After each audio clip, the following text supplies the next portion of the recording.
আল্লাহ দিয়েছে নবীকে সম্মান, তোমার হিংসা হবে কি? নবীর সনে বেয়াদবি করলে, খুব মনোযোগ দিবেন, আধা ঘন্টার ওয়াজ কিন্তু গতকালের ভিতরে ঢুকাইতেছি।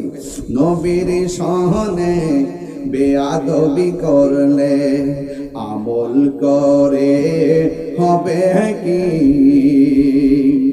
কোরআন হাদিস খুলে দেখো, নবীর উপরে কেহ নাই, নবীর কণ্ঠের চেয়ে কণ্ঠ যদি কারো বেড়ে যায়, সব আমল বরবাদ হইবে তোমার, সব আমল বরবাদ হইবে তোমার। আমল করে হবে কি? এই হাসরের ময়দান, ইয়া রাসূলুল্লাহ জোরে বলেন, হাসরের ময়দানে কোন নবী কথা বলতে পারবে না,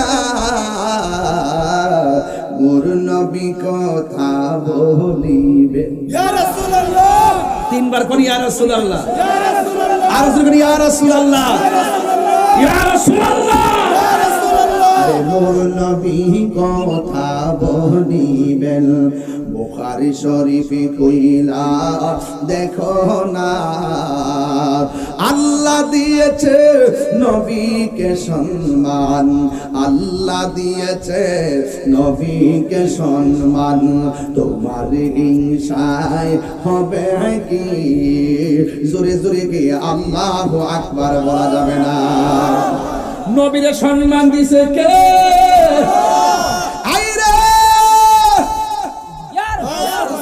দুনিয়ার মানুষ বিপদে পড়লে খবর নাই না, আপনি যখন কবরে বিপদে পড়ে যাবেন আমার নবী আছে না নাই? আপনি যখন হাসরের ময়দানে বিপদে পড়ে যাবেন আমার নবীর উপরে ভরসা আছে না নাই?